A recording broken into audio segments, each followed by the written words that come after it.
Jonathan Esiedu Fatilo Sokoban Fatilo. Richardo, good morning. Bibia Boko. I'm Adum now, so Oh, Adum.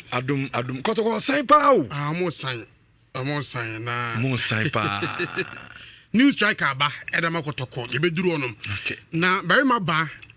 Or sign few men sa and Edama will be an Gold Stars. 3 years. 3 years. Free Nations. Aye. Kobo Gold Stars. No, but you don't want buy you. Emmanuel Konto. Also Nations player.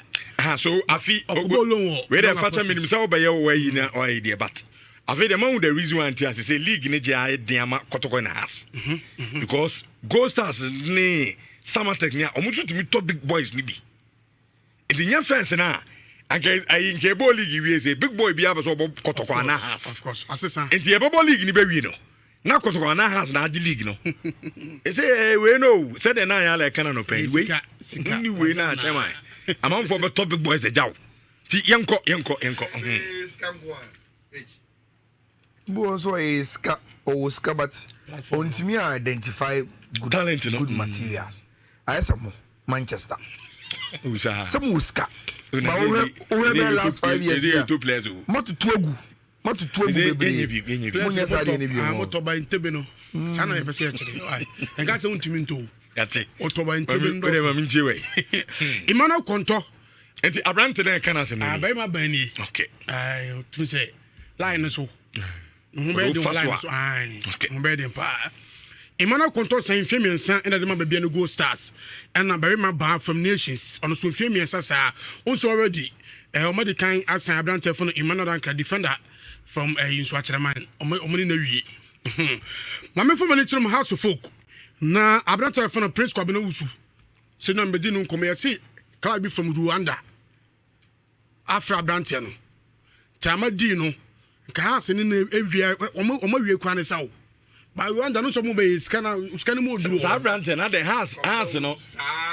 Last year. Ana kam Kotoko oba house. Yeso won ne Kotoko awie bia club bi ode me ko saa na wakọ okobo be 2-6 months bi no asaba yeso wa be available on the market I say we Kotoko be fan house be fan na wasako Rwanda e dey no ope on sigina ye no mu dey ala iska ba on say na set so ye ya last one for the obewi house te bia we no so sa na ade ni na iska elajan me mbo player ni din na nse am shia Kotoko player ba ko tu kwa ba na nse yen shia no pa me ha branch na mu nse masa level na sisa boys no ntina no tu kwa no masa branch ni ka bi odem no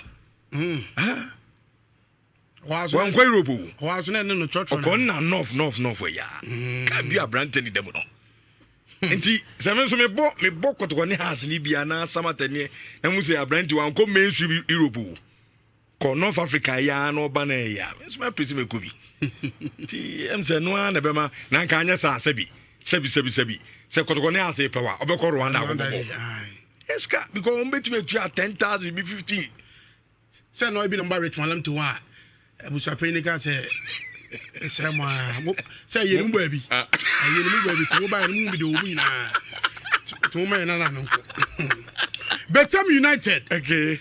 Goalkeeper from Dennis Voteri, former goalkeeper. Edema in Swatcherman. Omoni Diabranche Chief, also already goalkeeper diary. Johnny Kotoko. And also we replacing no. And the goalkeeper from Dennis Voteri. Omni Common, Aman Common Edward Chile Pa. Samates. Reporter free summer boy Eban say, no defender and Bubu in Will get plan. Omni Rihanna sa. Tian Jones officially, Omasana, Mamma Nyongwa. Kuma Asante Kotoko amo sign na mum enya hu coach a obedu omanimu say na enya hu and won oh say metielo asafuduku ai omo ai safuduku so say Karim Zito yi so also metudi the problem is not about obi say him so but ebia officially no mo mekantre and that is what we are talking about so obekam supporters no. So who was the top players there? Me coach Bena and you move baby. Okay, we before crab co players na Kotoko ato no so no. Yentie le Asafuduku. Ebra mo de MTN trophy no ekoma ekochi a otu for no. yinti na bra oka Karim Zito asem no na yemfa ento adwumadi no so Sir, structure no as I speak to you now and say it say a substantive coach ba. However, circumstances as free that you never be seen there. And there are options here. What table so I bet me I consider, including but not limited to say be a coach in the corner or by assume a different role. And now because I'm going for Bimra. I'm going to something in a year. Okay. These situations has and so no one confirm. Say omunim say also mutu substantive coach also mutu din. You know. Ebeba. And I work said there are options on the table. Whether we be keeping on, whether we be full beba, share also mu go through na mo ye. What we are saying is it is taking too long. Okay, and then we go, and then yes, we go. Especially when Kotoko are buying players. Is it so far Kotoko to say? Miensa. I'm told that, but the maba Omanga official. Miensa. And Muduro say na Kotoko so dia to abontin so monko. 5. So the whole free team numoko, the Oba, all must be under a certain supervision of a head coach. But maybe ko ebiba. But you head coach kra odi saade. Okay, say bi ayala wo ne fatilo na munim but omu do munim. Ah, Rich, you don't leave that gap. That's speculations. The fact that minimum no. Well, we are now mama ka say obi ani ho na wo ye de wo ye no. Because on to di. And sometimes you know, Rich, so often say who ni dia wo ye okuku amu a. Team no onyama ho. Oyema supporters. Some mistake in the to the ye no ye nim dia ye. Panyibu awo kana say what in office so adam we see nim dia ye ana. Ye nim dia ye. Ye nka so nim dia wo ye. But ye dey say unim say dia wo ye no communication ka ho. Because onyema ho, oyema dom. Etiba dom ni hu dia wo ye. Senior be yasa oye sa de ni wi a na o fre dom ni say omna no meta wachi a obeka so odi ani die ma no de na wo ye ni nyina na o bo na amane enti adu be bi on so de ni dom e beta wachi o de beba ba wo so office ka sa odi bia wo ye enti wo nka nkire wo bia na wo mia wa no a na wo ma communication gap ni beto a afa duru say ye ko sa supporters no a obeka say ebuo kwa mfa bi momo because o ye de wo ye de wo so odi bia wo ye na mo ba support na wo so obeto sa frɛ enti they shouldn't leave that gap. Communication gap, you should never leave it. Say your boss is in the way. A queer of our somebody coach Karim Zito and it Prince Usuba, you know. Mama Obian will say, it is the contract now assigned. It is to the end of the season. And Mumia, yes, say, your boss is in the way. What is the decision? Asante coach. Hamza obeying Abekao. So what is the structure of Kotoko? Technical team now. Let people know. When say you be kitigiri bia na ebusa say Zito na to aso just communicate Zito and e wie hye bia ba me na me tie le asafo duku pa dia so tie situations as this any ade na indirectly he is confirming say Karim Zito will be the head coach. The problem of the communication, you know, it's not for you to interpret or be reasoning. You could be wrong. You could be wrong. So let us know. Is it players be na ba? We bet Joe from Brekum Chelsea midfielder no. Do obeka na asem no. Wase ne ball nyina akwese Vitinha no. Say fifi won me cheche pass na that no. Ne ball nyina akwese Vitinha. We bet Joe. Yenti no. Move there because I was very happy. Yeah, many because as a young player, na many opportunity.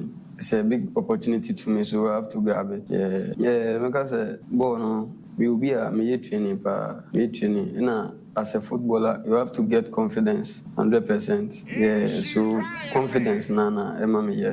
Yeah, because move Vitinha, they were Paris Saint-Germain, Vitinha, they also born. Sana me so me born. Any brand on Bobo. Hey, if you want because our friend now also don't want to Vitinha. There's a born, a brand in the born. Or say, send me a Vitinha born. Who say, and I have watched him. It is true.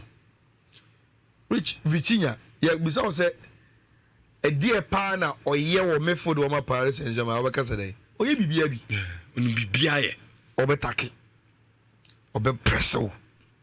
Ye jibona or be kuta. So I'm born a passing.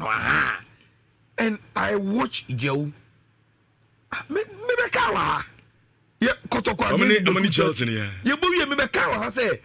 coach Bodu afa nkran kitikiti bi o Chelsea fifi wa omi is super obi a o Chelsea show we you can go and search Kotoko against Bekum Chelsea after that weekend no ne Monday Rich, it is true Jawuno oye bibia bi otimi tackle so on ball or the pressure ebe to ball no so se ball no kutana he's a fine player otimi pass otimi the ball no ko America and minim so oye young in India he used to have a lot of energy. Yes, a lot of energy was in him. So oye bibia and he's very very aggressive too. Rich unko shot ball abante ni bobi awun no. Bibia. Like timi unko memories. Yes, unko tla na on shot ball abe unhu abante no. He doesn't lose you will not lose him in the game. You will see him whether ekoyi ana say ekoyi kwana. Who say or try so oye bibi yeah, go to the next player. Francis Akwa and so left back. Also say also born as Nuno Mendes of PSG. Hey. Also say the league you got over you. PSG players. Imagine in advance. Nuno Mendes. Hey. Sa. O church mu ye pa o. Enti Francis Akwa. Enti no. Make us say free Kumasi ni boy. Betana atunsu na me share football as well. Be kwa youth Division 1. My Bobo I say Mendes PSG. Me more attacking tini komeni so defend more pa. I can say Kotoko eba me cheno na me wo Accra na wo pram na ye preparation about local blaster nti omoni be chin phone kasa ba I say nti ase anye adwuma da moment nti season we no musaba na come contract be 2 months. Ti omoni me kasa na me ka che chin phone say yeah me ready say me ti omoni omon kasa. Kotoko ye big crowd ana break crowd anytime you almost petty nyama be pray ti umbo Kotoko nyama be na say supporters ni feel so we give you best.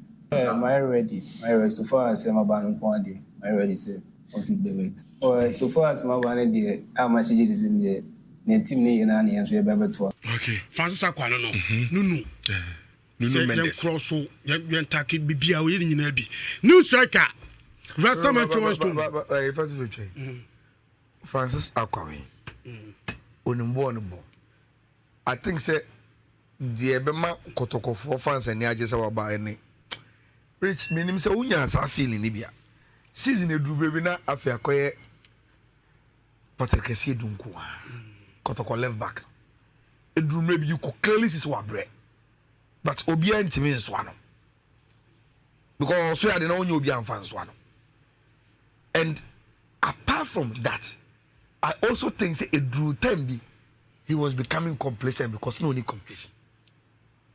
I say position ni onon kwa onimbo but ebre any complacency to no kwem e time bi e season ni mu a I observe it but sometimes no o ka kwa enye because o ka ma wan ababo any competition now he has one.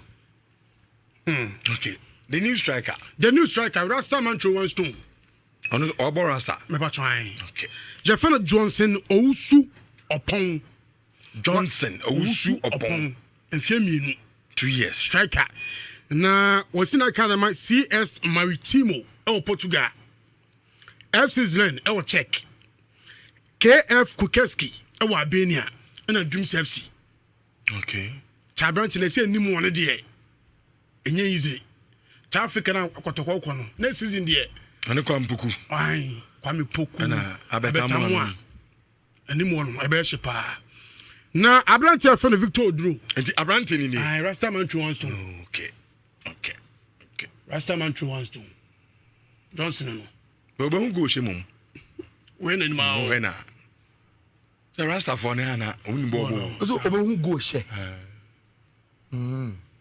ade hu ni da say dingra ba no Rasta me hu ade bia e wo football ma emi etimi hwe obi anim like na fish I think say na nim chese obo hu go she me hu aba say wo hu na em wan tina o kai na say me di junior ka baba me di junior ka ba ba Rasta ma zazi me di junior ka baba ha si ma me kan chemo ene mo ne Johnson no Rasta man wants to na Victor Oduro yes in medicals no I say Abrante 90 man pass it ama Kotoko Okay. Ne Chiefs FC right back na mbeka say. Why medicals ne mu ma say so wan shara nyanti e bia no mu anche bia. Ya beto wonsem. Okay. Some dozen. That's it. But yɛntwa